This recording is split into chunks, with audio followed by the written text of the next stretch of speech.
세계 교회사를 공부하다 보면 종종 놀라운 그런 사건들, 참 어떻게 이런 일이 일어났을까? 이제 그런 일들을 종종 목도하게 됩니다. 침체되어서 거의 말라 죽은 것 같던 그런 교회가 엄청나게 부흥한다든지, 복음을 전혀 모르던 지역 전체가 하나님 앞으로 돌아온다든지, 그야말로 기적 같은 그런 사건들을 종종 볼 수가 있습니다. 그런데 이런 놀라운 사건들이 어떻게 일어나느냐, 이제 그거를 공부하다 보면 참 재밌는 사실을 우리가 보게 됩니다. 이게 뭐냐면, 뭔가 이런 놀라운 일들 앞에는 획기적인 인간의 노력, 프로그램 또는 대규모 선교 사업, 이런 것들이 있을 것 같은데 그렇지가 않더라는 거예요. 대부분 그런 놀라운 부흥운동, 영적인 사건 앞에는 소수의 사람들이 기도하는 가운데, 특별히 자기 죄를 회개하고 하나님 앞에 엎드려 기도했는데 방언이 터지고 치유를 경험하고 성령의 역사가 일어나는 그런 경우가 많다는 겁니다. 초대교회의 마가 다락방 사건이 그랬고, 중세 가톨릭 교회를 개혁한, 오늘 우리가 종교개혁주의를 맞았잖아요.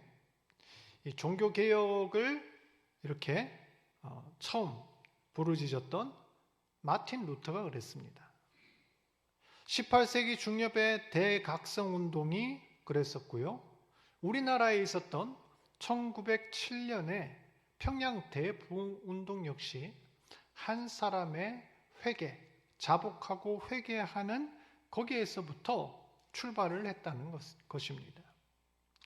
주님 앞에 엎드려 기도하며 나의 죄, 공동체의 죄를 진심으로 하나님 앞에 내어놓았을 때 주님께서는 놀라운 은혜와 변혁이 있도록 하였습니다. 우리는 나의 신앙 가운데에 진정한 회개가 있는지를 한번 살펴봐야 합니다. 회개야말로 하나님과 우리 관계를 회복시키는 첫 번째 단계이고, 하나님의 은혜가 우리에게 임하도록 만드는 필수적인 관문이기 때문에 그렇습니다.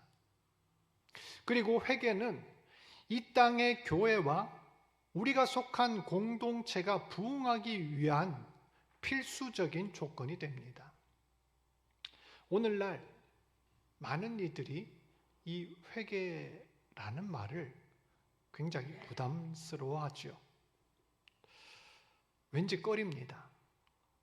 심지어 교회 잘 다니는 성도들조차 이 회개라는 말은 뭔가 큰 죄를 저지른 사람이나 할 일이지 나랑은 상관없는 그런 말처럼 생각할 때가 많습니다. 하지만 회개란 특정한 사람, 예를 들어서 감옥에 들어갈 만큼 엄청난 죄를 저지른 사람만 하는 게 아니라 모든 사람이 하나님 앞에 회개를 해야 합니다. 모든 사람은 하나님 앞에 죄인이며 아무리 작은 죄라 할지라도 그 죄를 둔 채로 하나님 앞에 설 수가 없기 때문입니다. 진정한 회개가 없이 천국에 갈 수 있을까? 17세기의 유명한 청교도 설교자 리처드 백스터 목사님이 이렇게 이야기를 합니다.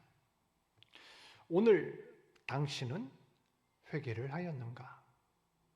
회개하지 않는 당신의 머리 위에는 지옥불이 이글거린다. 굉장히 강하고 무서운 말이죠.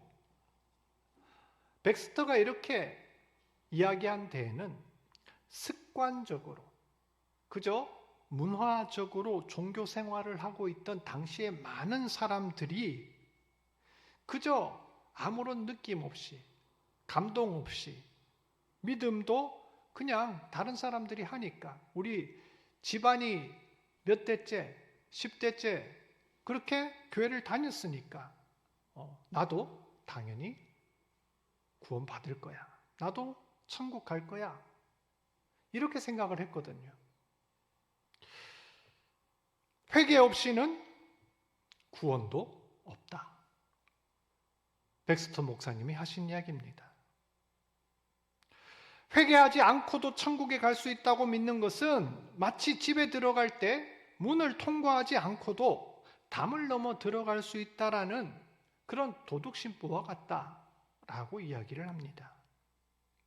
그러면서 예수 그리스도 안에 나타난 하나님의 구원을 알기 위해서 우리가 반드시 거쳐야 할 첫 번째 단계가 회개다라고 지적을 합니다. 회개가 없는 그리스도인이란 있을 수가 없습니다. 예수님이 이 땅에 오셔서 가장 먼저 외쳤던 말씀이 무엇일까요? 예, 맞습니다. 회개하라, 천국이 가까웠느니라. 회개는 선택이 아니라 필수겠죠. 예수님 말씀을 따르자면 이 회개가 없다면 천국도 없다는 겁니다. 세례 요한이 선포한 메시지가 무엇입니까? 회개하는 세례를 이야기한 것입니다. 사도 베드로가 예루살렘 성전에서 첫 번째로 했던 설교의 주제가 뭘까요? 회개입니다. 사도 바울 역시 수많은 서신서에서 회개를 이야기합니다. 바울은 생명을 얻고 구원에 이르는 과정이 곧 회개다라고 정의를 합니다. 회개는 천국문에 들어서는 첫 관문이고 진정한 믿음의 첫 발걸음이다. 그런데 많은 사람들이 이 회개는 믿지 않은 불신자에게만 해당되는 이야기다라고 생각을 합니다. 그러면서 하는 말이 내가 그냥 입술로 믿는다, 하나님 믿는다, 예수님 믿는다 고백만 하면 누구나 구원받는다 말을 하죠. 그러면서 예를 드는 것이 예수님 옆에 십자가 달리실 때 예수님 옆에 함께 달렸던 그 강도를 보아라. 그 강도 죽기 직전에 죽을 죄를 지었던 사람이었지만 죽기 직전에 나 예수님 믿겠습니다. 예수님 믿습니다. 이래서 구원 받지 않았냐? 낙원을 허락받지 않았느냐? 그런데 그가 단지 예수님 믿는다 입술로만 고백했습니까? 그 강도는 물론 믿음으로 구원받았습니다. 하지만 그 이전에 자신이 나는 죄인이다. 나는 죄인이고 이 사람에게는 죄가 없다. 라는 그 사실을 분명히 알고 회개를 먼저 했다는 것입니다.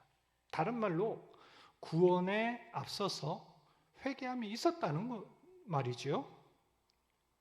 저는 지금 믿음으로 구원받는다 이거를 부정하는 게 아니고요.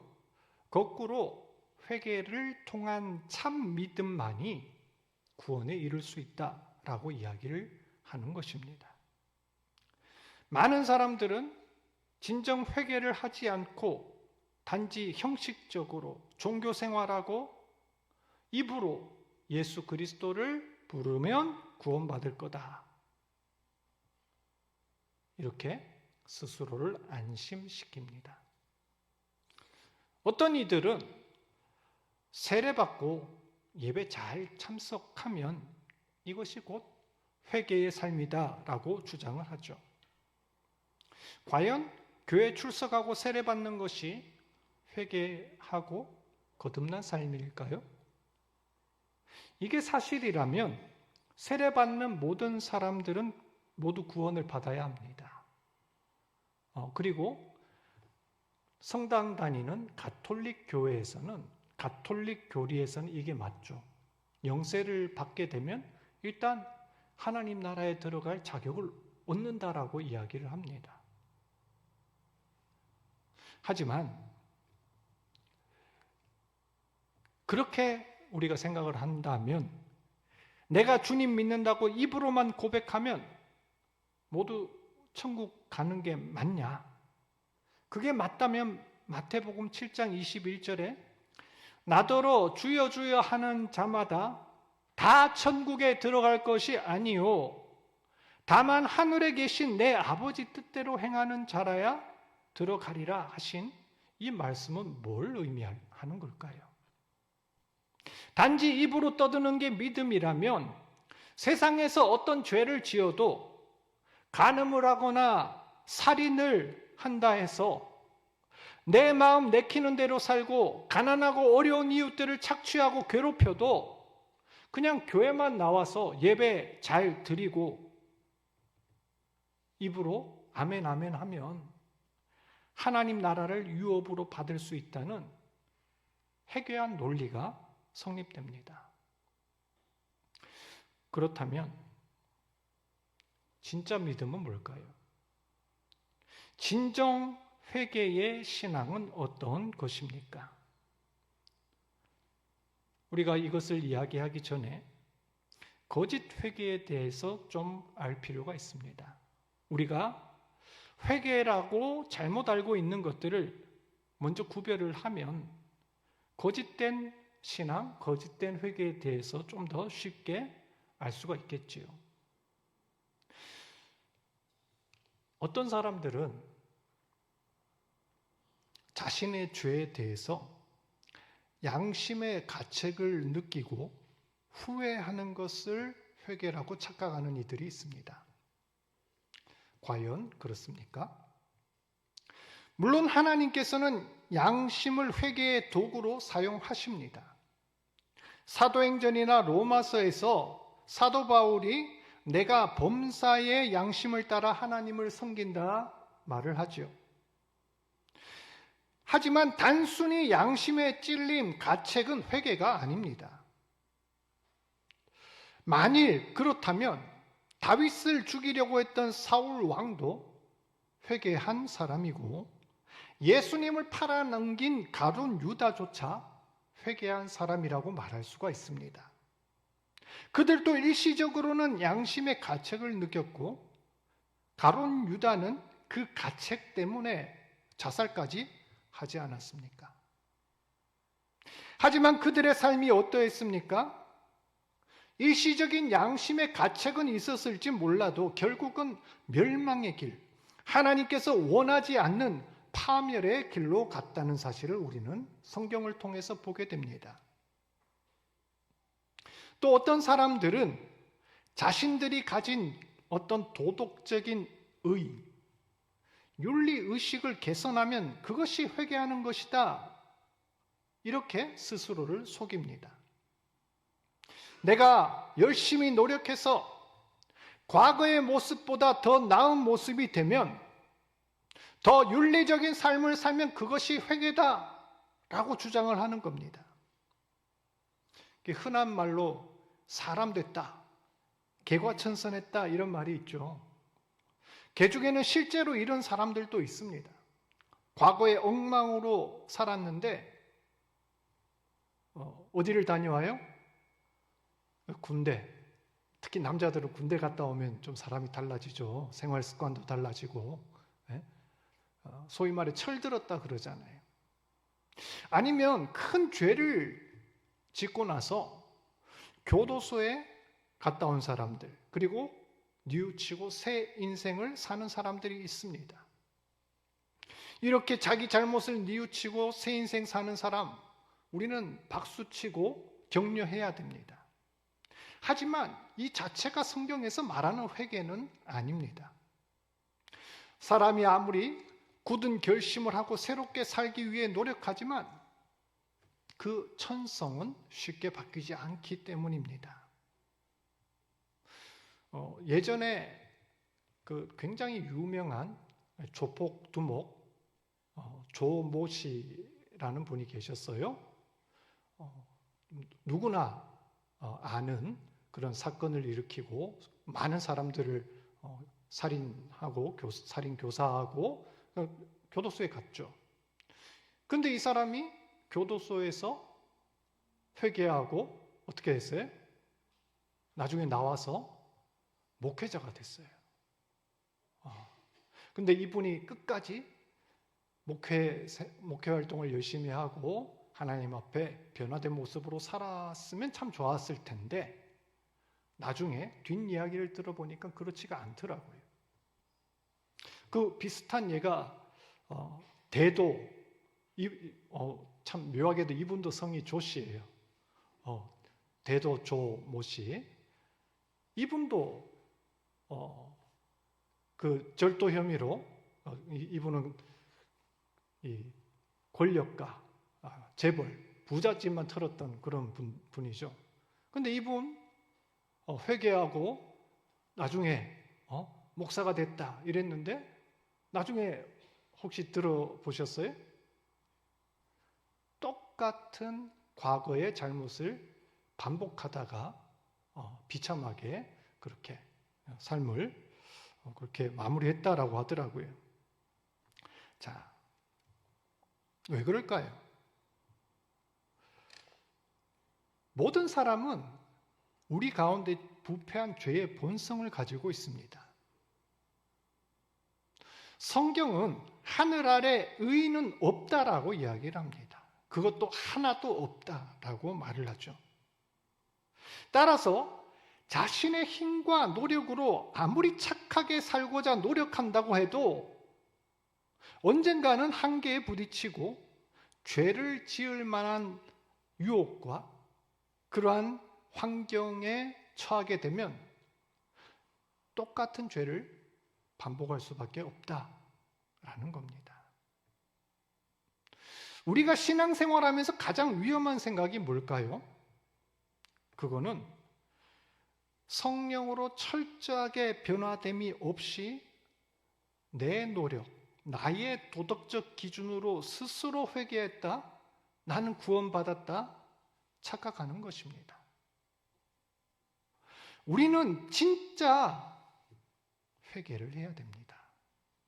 만일 그렇지 않고 거짓 회개를 진짜로 착각하고 산다면 마태복음 7장 23절 말씀처럼 예수님 앞에서는 그날에 내가 너희들을 도무지 알지 못한다. 불법을 행하는 자들아 내게서 떠나라. 이런 무서운 말씀을 들을 수도 있을 겁니다. 그러면 진정한 회개는 무엇일까요? 오늘 우리가 읽은 이 요엘서를 통해서 하나님이 우리에게 요구하시는 그 진정한 회개의 자세를 조금이나마 엿볼 수 있을 것 같습니다. 진정한 회개의 첫 번째 단계는 나의 죄를 진정으로 깨닫는 것입니다. 그리고 그 죄로 인해서 아파하고 울고 애통해 하는 것입니다. 에스겔서 2장 12절 말씀 우리 한번 읽어볼까요? 시작. 같이 읽어보겠습니다. 여호와의 말씀에 너희는 이제라도 금식하고 울며 애통하고 마음을 다하여 내게로 돌아오라 하셨나니. 이 말은 죄에 대하여 정말 슬퍼하고 아파하라는 그런 뜻입니다. 질병 가운데 진짜 통증이 지독한 것들이 있습니다. 얼마 전에 제가 잘 아는 분이 대상포진이라는 병에 걸렸는데요. 대상포진도 부위마다 이게 통증이 다 다른데 이 얼굴 쪽, 머리 쪽에 대상포진이 오면 진짜 아프다고 그러더라고요. 그런데 참 역설적인 것이 통증을 수반한 병은 오히려 안전하다는 겁니다. 왜냐하면 아픔이란 자체가 우리 몸의 경보기 역할을 하는 것이기 때문이죠.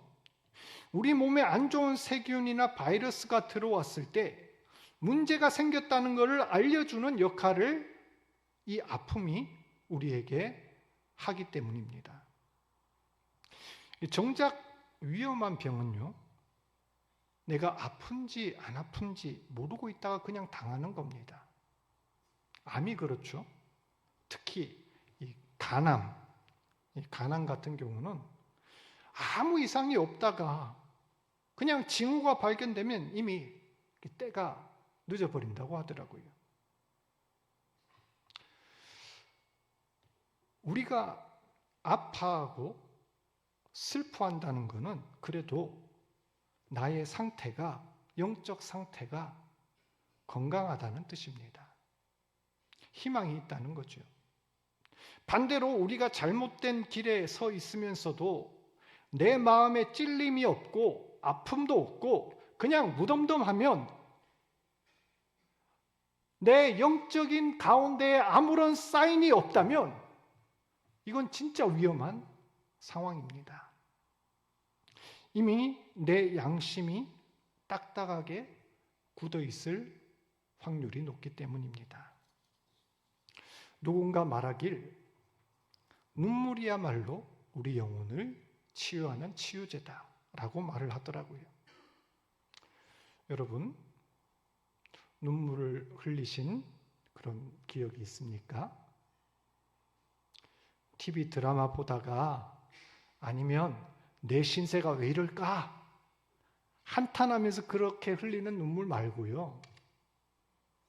기도하다가 성령께서 감동하셔서 말씀 보다가 내 죄의 실체를 깨닫고 가슴을 두드리며 흘리는 그런 눈물 한번 흘려 보셨습니까? 오늘날 이 시대는 참으로 눈물이 메마른 세대입니다. 감동이 없는 세대이지요.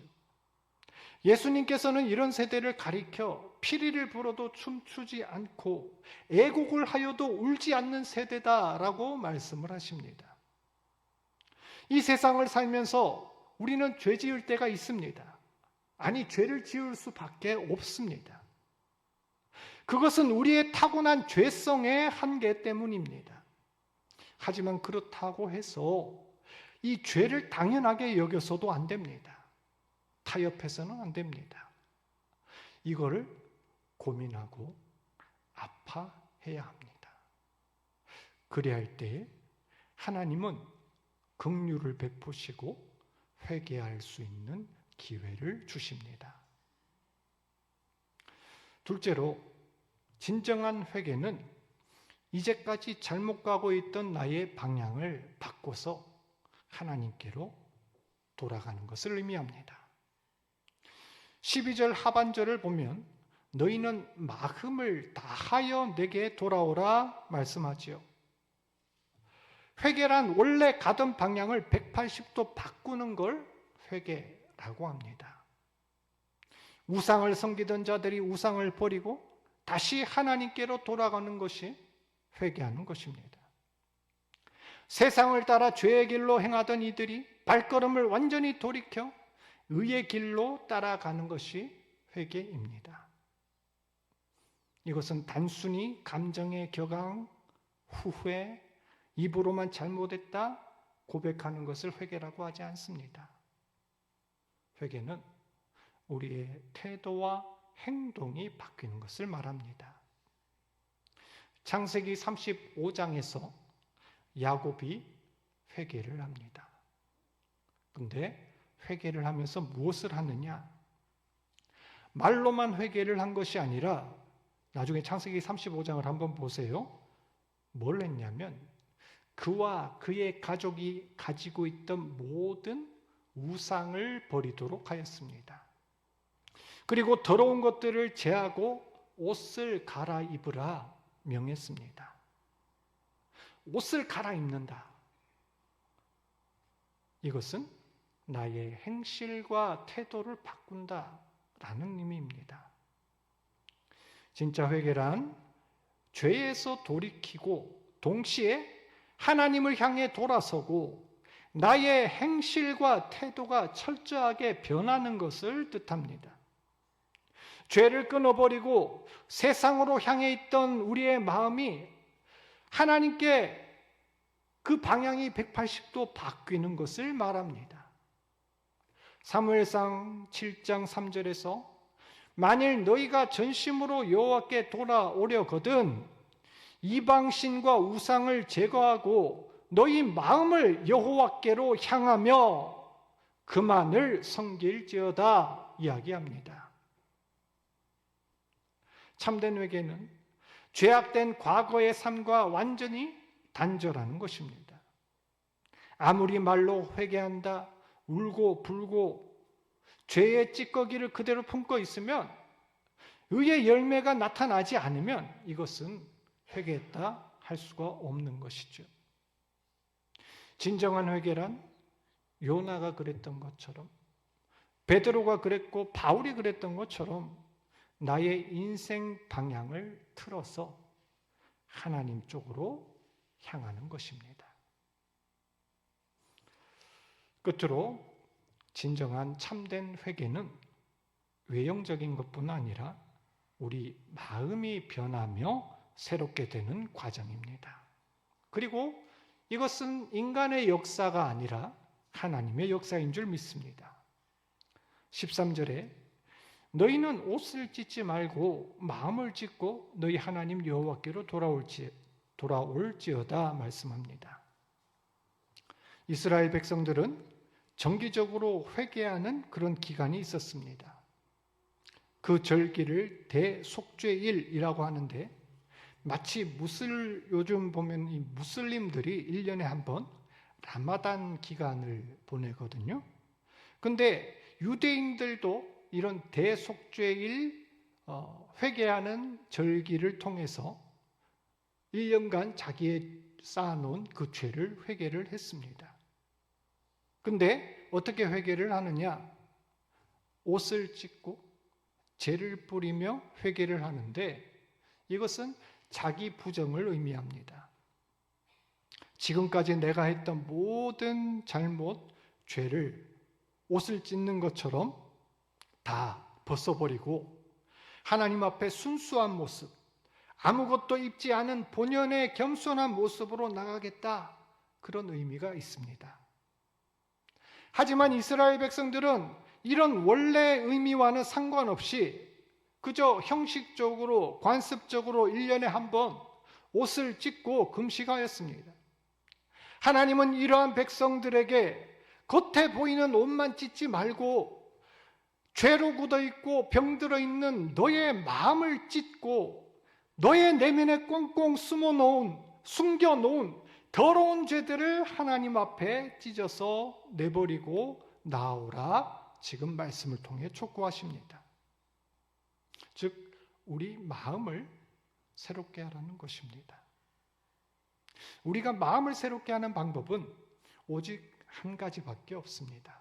바로 성령의 도우심입니다.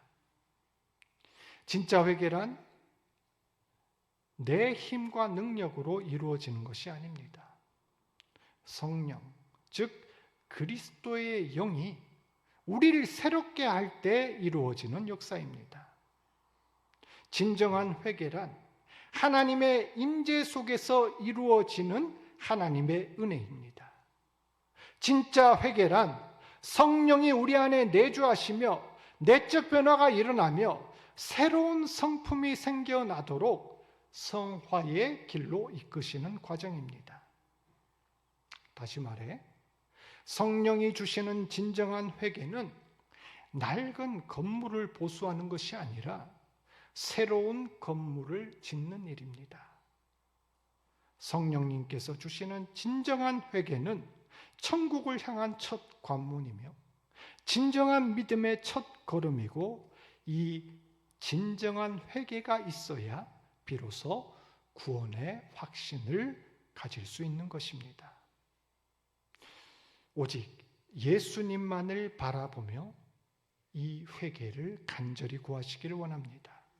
그리할 때 주님께서는 반드시 우리에게 찾아오셔서 나를 변화시키시고 회개시키시며 마침내 구원을 이루실 것입니다. 이것이 우리 주님의 약속입니다.